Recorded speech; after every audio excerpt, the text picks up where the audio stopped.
Hey guys, this is Coach Kita Busse with 180 Firearms Training Podcast, joined by Grant Chancellor-Maddison and our guest today, Ashley Sullivan.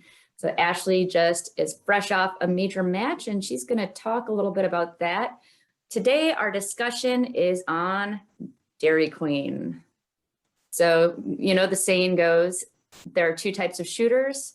One, shooters who've been DQ'd, and two, shooters who will be DQ'd. So we're going to get into that a little bit. And Ashley shoots IDPA. So I'd like to bring in that perspective. So go for it, Ashley. So I'm Ashley Sullivan, Tactical Poppins. I shoot all three sports, but for majors, I mainly shoot IDPA. We have more USPSA in our area for locals, so usually I shoot a lot of local USPSA matches. But anyway, so I recently shot a major IDPA match, and I was DQ'd. This is my first DQ ever for anything, and I've shot for, oh gosh, since 2012 or so-ish. So it was really hard. I feel it was unjustified, and I have video that shows that it was unjustified, but as y'all know, in IDPA, well, y'all may not know, but you can't use video evidence in IDPA. So I'm not sure about USPSA because I'm still kind of learning. It's the same. It's the same. Okay. I get it, because then everyone would be like, no, look at this video. No, look at this video, and take a lot of time and stuff. But so anyway, so in my case, it was my very last stage for the whole match. I had 5 targets left to shoot when it happened. And I outran the SO. I've taken a lot of Kita classes, so I've gotten a whole lot faster than I used to be. And I had engaged the first 3 targets, and I was moving to a port. I hit the 3rd target, my hand came off the gun. So I was running with my gun up and my hand out, ready to open that port. And I ran to the port, and I had gun up, hand in, hit the port. And as I'm building my grip, like coming back together, I get the call. So, and watching the video, because I needed to know for myself, you know, I'm like, I don't think I did that. I'm like 99.9% sure, but you know, as you're shooting, things go really fast and that kind of stuff. So I went back and watched the video, and I didn't do it. I mean, you can see where everything is in the video. You can't really see the gun, but you can see where the SO is, and you can see where I am. And from the angle, you can tell nothing happened. Also from the angle, the guy was behind me. So it would be really hard for him to see where both of my hands were when he made the call. So in my case, the other 2 SOs who were supposed to be watching me shoot were actually pre-scoring targets. They've been told by the match, I guess the match director, I don't know who told them, but they've been told to get people to go faster through the stages and reset faster and get people through. So I only had the 1 SO that saw what happened, or I shouldn't do air quotes, it's kind of rude. I should say I had 1 SO who said what happened from his point of view. I did have 2 people on my squad that were standing close to the other 2 SOs who were supposed to be watching me. And the 2 people from my squad said my gun was clearly outside the port. But the match director came, they talked about it, and they DQ'd me from the match. I will say that part of what got me on this one is that I talked to the SO when I got DQ'd, and I told him that my slide was over the red, and what he heard was my sight was on the red. So I could hear him talking, and that's what he said. And I'm like, no, that's not what he said. So if I had any advice, I would say, don't talk to the SO. If you get DQ'd, just say thank you and don't say anything. Don't tell them anything about what happened and what didn't happen. Because everyone at that moment is kind of, you know, heated, because the SOs, they don't want you to do anything unsafe. And if they saw something that they thought was unsafe, they would kind of get, really cautious about that. So I would say just don't say anything. Also, another piece that I thought was really good is what we do in my area is we have what's called an advocate. And all the match, we've had this happen with other people in our group before where they got DQ'd and they called for an advocate. And the match director at first doesn't understand. It's like, why do you need an advocate? It's like, well, this is, a high stress situation and we don't want the shooter to get really over passionate about something. So we choose someone within our group to represent us that can be non-biased, non-emotional, state the facts, and move forward, which it's not in the rule book, but every match director that we've had, we've probably had it happen maybe 3 times.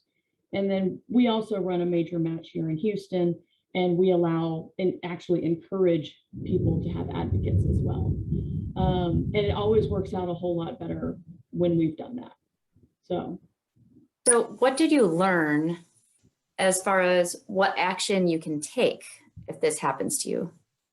So I didn't know that you could actually call for arbitration in IDPA for almost anything. You put up $100 and you call for arbitration. Now I didn't know you could do it on a DQ. I thought when you got disqualified from the MD, that was it. You were just disqualified. Now I've heard from other match directors that you can't do arbitration if it wasn't breaking of a rule, like a cited rule. But I don't know, it's kind of a fuzzy line for me. So I'm still learning that part. I'd like to talk to somebody in, I don't know, headquarters or something to find out when can you call for arbitration?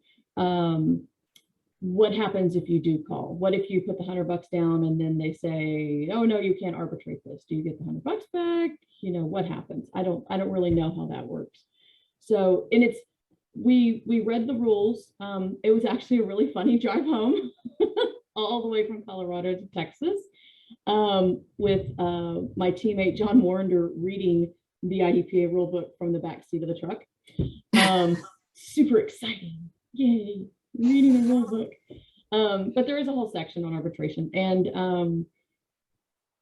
I'm not a lawyer. I don't know. Maybe I'll have to ask our USPSA area coordinator, Danny Garza, if he could read it for me because he's a lawyer. Maybe he'd understand the rules. I'm not sure.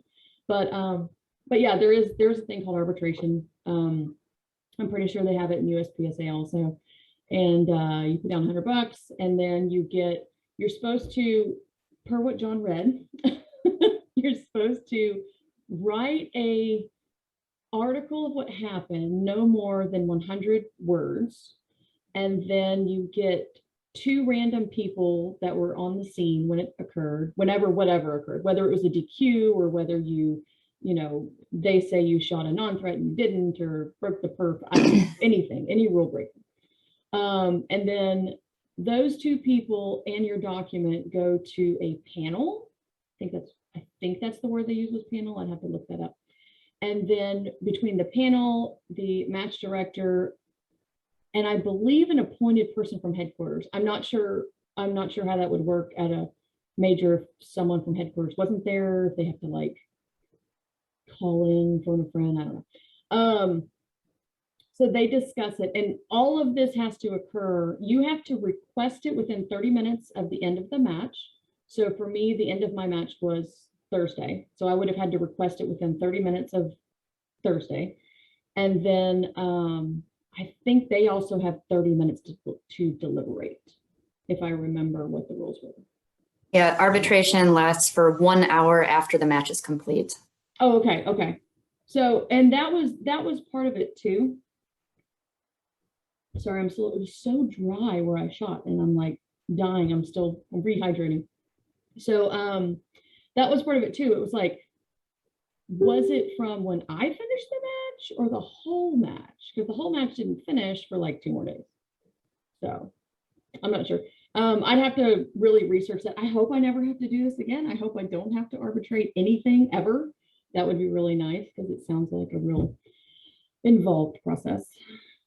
So But yeah, so that's what Now, happened. most of the time, it's not going to make any difference if you arbitrate or not, because the SO is still going to say, this is what I saw. I mean, if you go to arbitration, they're going to say, okay, what did you see? This is what I saw, and nothing changes. Right. So typically it's not even worth fighting over, but it can be if something was misunderstood and you feel like you can point something out that they didn't realize. So it can be worth it, but it's pretty rare that it's actually worth it.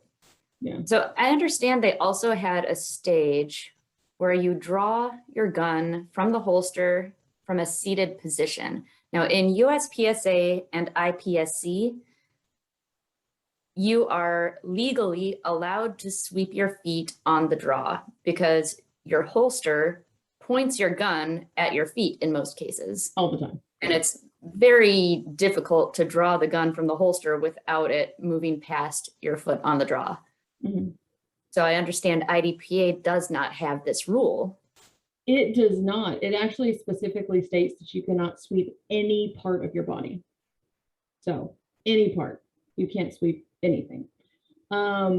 What I do on seated starts, and I joke about it because I'm the only woman on our shooting team. I shoot for Or Tactical. For those of you who don't know, it's an ammo company here in Meadville, Texas. And I shoot with a bunch of guys. Big shocker, a bunch of guys in the shooting sports. So I always make a joke and I'm like, sit like a lady. And I put my hands on my knees and turn my knees sideways and look really cute. And then everybody laughs. And it's really funny when I get the guys to do it because they're like, I'm sitting like a lady. And they put their hands like this on their knees. But what it does is it turns your body and it turns your legs and your feet and everything out of the direction where your draw is going to be. So we've done seated draws for years, and it's never been an issue. What you do for the matches that we've set up, we always give left and right hand shooters the opportunity to draw to a target that's into their draw side. So, and they did this at the match that we were at too. There was an opportunity for you to sit in a position where when you drew, you would draw straight to the first target on your draw side. And if you do that and you're sitting like a lady, then you don't sweep anything. Now, I was thinking about this. I shot my first IDPA match this year with you. With my gun. I was not aware that rule didn't exist in IDPA because I shoot USPSA and IPSC, where your feet can be under your holster when you draw. So I typically will have an athletic stance when I draw the gun. Now, I don't know, I'd have to go back and watch videos, but that whole time I shot that match, I could have been sweeping my foot the whole time and just didn't even think about it. Because I didn't realize that was a rule, which is my fault. I should have read the rule book before I shot the match. The weird thing about that rule is it typically only applies if you're seated. I don't know if whoever wrote it didn't think about the mechanism of drawing while standing, because I think everybody pretty much draws from an athletic stance. So yeah, I bet if I went through and watched a bunch of videos, probably almost everybody would draw and flag their foot when they were standing. Yeah. It's just, I mean, how bodies work. You can draw without flagging your foot, but like you said, with sitting like a lady, you'd have to have your hip popped out to the side every time you draw the gun. Right. So I'm not sure. That's the only time it's come up is during seated draws. And they try really hard in IDPA not to do seated draws. You won't see it very often. We did it at our Gulf Coast Championship in 2016, I think, maybe 17.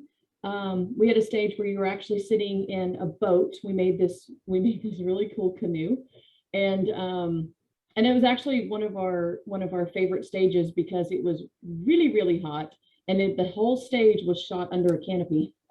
So it was the SOs kind of fought to work that stage because you got to stand in the shade all day.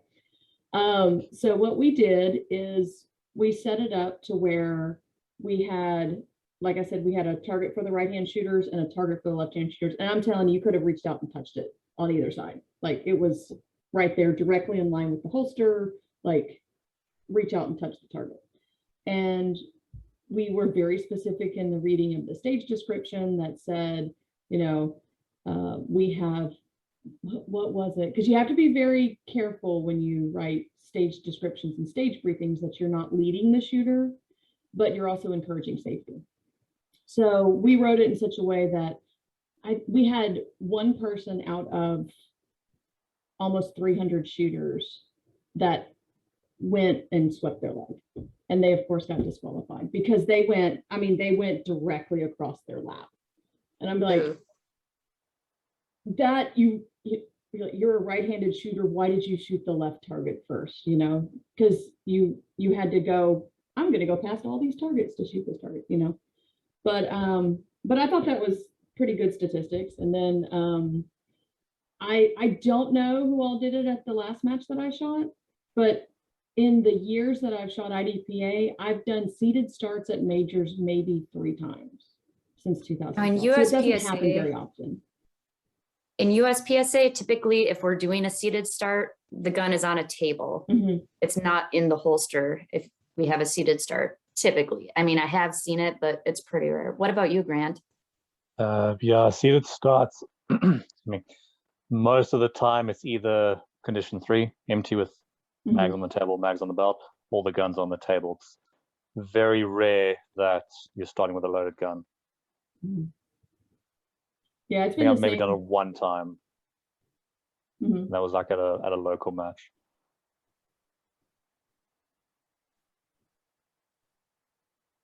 So, Grant, what do you think about all these IDPA rules that are so different from IPSC? Well, actually, so when this was a couple of years ago when I first gotten my handgun, I actually went and tried, IDPA. There was the local IDPA thing. I don't know what it's called. The local place. They had a come try IDPA, 3 matches for free. You don't have to join. You can see if you like it. So I did actually try it. Lots of procedurals, as I'm sure every new IDPA shooter gets. And yeah, a lot of rules, and it seemed very simplistic and you couldn't really flow. Not like IPSC where you like shoot them as you see them. It's very rule orientated and go to this position and go to that position and then cover while you load and drop a mag with 1 round in and get a procedural a few times, which I did. So yeah, I did try it. There's a lot of rules, and I think if I tried to learn all of them, I just would have gone crazy. So maybe that's why I didn't, because I don't like reading. I don't like reading rule books, especially. So that's probably why I didn't actually pursue that, and then went to IPSC, and yeah, I think it's a much freer experience. So Ashley, anything else you have to add about your experience? I would just recap, don't talk to the SO. Don't talk to the SO. Don't say anything. Think about it like, if you hear on the news when people say that there was a police shooting and they advise the officer, don't talk to anyone. It's like, don't talk to anyone. Just don't say anything. I feel like and this sounds bad, I feel like I almost need to warn SOs. I'm like, hey, I'm kind of fast. So, just to let you know, you might want to be where you can see me if you want to see something. And it's like, and that part of it I do find a little frustrating. But don't talk, don't argue, and really just kind of give everybody the benefit of the doubt. I mean, it's a high stress situation. Do the unload and show clear, go back to your group, talk amongst yourselves quietly. And I was actually really proud of myself, and some of my teammates were too, because years ago I may have lost my temper. I'm getting better. I'm getting a lot better. I don't like to be unjustly accused of something. And I doubt anybody does, but yeah, just keep your cool and go with the flow and try to be kind of understanding of what's happening. So, And remember Yeah, that you're not- these SOs are doing the best job they can Right. do, and they're working hard. yeah. And they're not Yeah. trying to take anyone down. They're just trying to do what they think is the right thing in the moment. Yeah. And I've You're been definitely not going to there. achieve anything by shouting at the RO, SO. You're not going to achieve anything. You're just going to make them double down on the, well, I made a right call, because now you're just being argumentative. Exactly. Now, if I know that I'm going to do something like I'm going to shoot a target on the 179, Mhm. then before I shoot during the walkthrough time, I'll go up to the RO and say, I intend to engage this target from right here. Is that okay? Just to put it in their head that they're going to see that. So that Yeah. when they do see the 179, they're expecting it and they're not going, oh, whoa, whoa, whoa.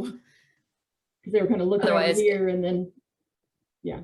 I mean, it's not breaking any rules. It's not crossing the 180. It's stopping just before. But as soon as they see it starting to get close to that 180 mark, they go, whoa, whoa, whoa, whoa, whoa. Mhm. But this puts it in their head that, hey, you're going to see this right here, just so you know.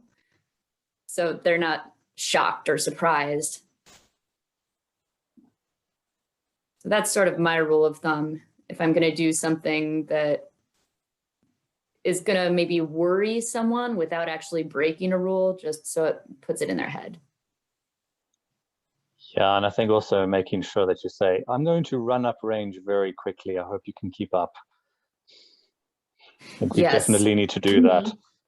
Yes, so I don't know if this is the same in IDPA, but in USPSA, if you flag a range officer, you get DQ'd. So you have to stop yourself, even if it's their fault for getting in your way. Is it the same in IDPA? It is. It is the same. Most of the time, I mean, I've seen it happen maybe once, maybe twice. I personally have bumped a safety officer, like run into them twice. It was on the same stage and it was on my reshoot. I'm like, can I get another safety officer? Because I've already run into you twice, dude. And this was years ago when it was on and backing up. And I did. I bumped right into him and he called stop. And I'm like, just move. But, you know, it happened. So Bill Duda with Go Fast, Don't Suck made a meme out of me after Nationals one year. I was on a retreat stage. I outran the RO 3 times. And I had to stop myself. Otherwise, he'd be downrange of me and I would get DQ'd. Right. So I would run and see him in my peripheral vision and stop so I wouldn't flag him. So we got to the 3rd time and I was like, you know what, screw it. I'm just gonna stop and wait for him to move and then finish my stage. It's not like I'm gonna win anyway. Oh, I did have that happen once at a USPSA match.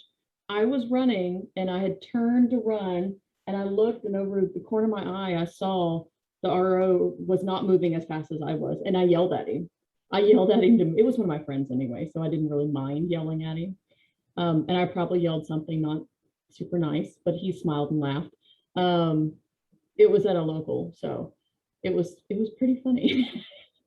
Yeah, so I earned a meme out of that one, respect the retreat, and it's this little girl running with the timer like, ah!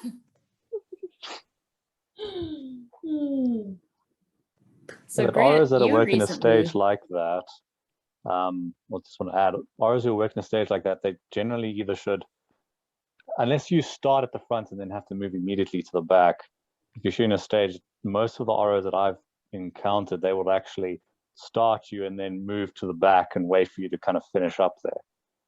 So I don't know if that was the case while you were outrunning them. Was it to start at the front and then immediately go to the back, or No, through the so stage? typically good stage design, if you're starting at the front and then moving up range, good stage design, you're going to be engaging things before you move up range. Yeah, That there's gives a the whole bunch RO of time to targets. back up and get out of the way.